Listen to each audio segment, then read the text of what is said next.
Nous venons par cette vidéo annoncer la reprise de nos activités. Nous parlerons aujourd'hui de la jurisprudence. Mais, avant de rentrer dans le vif du sujet, j'aimerais dire que nous avons fait un passage en revue des vidéos passées où on s'est rendu compte de certaines omissions. Cela résulte de notre état d'esprit lors de la préparation des vidéos. Ça m'interpelle à mettre plus de rigueur dans ce que nous faisons par la relecture. Je saisis l'occasion pour interpeller les personnes qui nous suivent d'en tenir compte. C'est quelque chose qui arrive parfois dans nos travaux.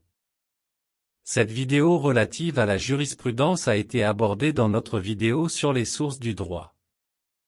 C'est la suite logique de cette vidéo ainsi que des vidéos organisées sur les ordres de juridiction. Définissons la notion de jurisprudence. Comme indiqué précédemment, cette appellation désigne l'ensemble des décisions rendues par les juridictions dont nous avons parlé dans nos précédentes vidéos, sur les ordres de juridiction. De quelles décisions parlons-on?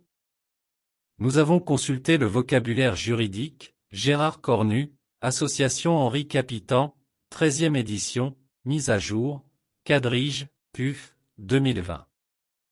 Il y ressort que cela renvoie aux décisions de justice rendues pendant une certaine période soit dans une matière, jurisprudence immobilière, soit dans une branche du droit, jurisprudence civile, fiscale, etc., soit dans l'ensemble du droit.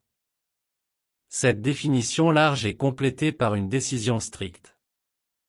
Selon François Terré et Nicolas Molfessi, elle désigne un corpus de décisions ayant vocation à préciser le sens de la règle écrite, à la compléter voire parfois à la dépasser. Il cite la Cour de cassation qui aurait une mission d'unification du droit. Il est possible d'y trouver d'autres décisions plus spécifiques concernant cette notion. D'une part, ensemble des solutions apportées par les décisions de justice dans l'application du droit. D'autre part, l'habitude de juger dans un certain sens. Ces définitions nous amènent à dire que la jurisprudence est une grande notion. Sa grandeur repose surtout sur le fait qu'il n'est pas possible de connaître toutes les décisions. Il est possible de connaître certaines. Des auteurs ont écrit des grands arrêts qui existent dans tous les domaines du droit.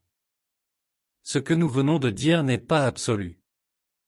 Les décisions rendues par une juridiction sont limitées au domaine de compétence de cette dernière juridiction. Mais, la juridiction peut et doit même interpréter la loi. Cela lui confère une fonction de création de règles de droit. Au final, c'est un renforcement de la jurisprudence, source du droit. Cela rend la notion insaisissable. Les décisions des juges ne sont pas toujours faciles à comprendre. Il est nécessaire de les connaître afin de pouvoir mieux connaître la jurisprudence. Souvent les termes sont parfois difficiles à comprendre. Sur le site suivant du Conseil d'État, nous avons consulté diverses notions. https://www.conseil-état.fr/page/glossaire. Visa. Motif. Dispositif. Décision. Forclusion. Fin de non-recevoir. Autorité de la chose jugée. Excès de pouvoir. Erreur manifeste d'appréciation. Sur ce point, il existe des débats sur la question de savoir si la jurisprudence peut être une source du droit. Cela est nié chez certains auteurs, mais reconnu chez d'autres. Ceux qui le refusent, cela vient de l'idéologie révolutionnaire et au principe de la séparation des pouvoirs. Ils considèrent que les juges tenteraient d'usurper le pouvoir qui appartient aux élus de la nation. Ceux qui l'acceptent, ils soulignent le rôle irremplaçable du juge, qui vient combler les lacunes de la loi, parfois obscures, même incomplètes et pouvant devenir obsolètes. Le juge intervient donc pour l'interpréter, la compléter, l'adapter. Car parfois, et même en général, le législateur ne le fait pas. C'est la logique de l'article 4 du Code civil. Quelle est notre position sur la question? Après avoir écouté toutes les parties, nous nous positionnons du côté de ceux qui soutiennent qu'elle est source du droit. Par exemple, L'article 4 du Code civil défend le juge qui s'abstiendront de juger sous prétexte du silence, de l'obscurité ou de l'insuffisance de la loi.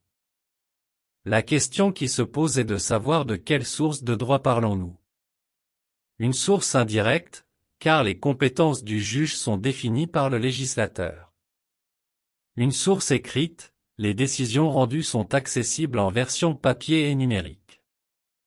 Une source non écrite, la solution donnée dans un litige est indépendante de la solution d'un autre litige.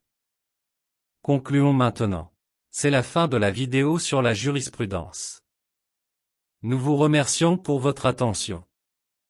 Ce que nous avons dit repose sur notre compréhension. Ce n'est pas exhaustif.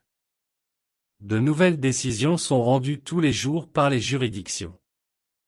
Nous conseillons la lecture des sources consultées pour en savoir davantage. Dans nos recherches, nous avons découvert des notions en lien avec la jurisprudence. Elles seront vues dans nos prochaines vidéos. Le juge. Le revirement de jurisprudence. Le déni de justice. La justice privée et la justice publique. L'autorité de la chose jugée. Les grands arrêts.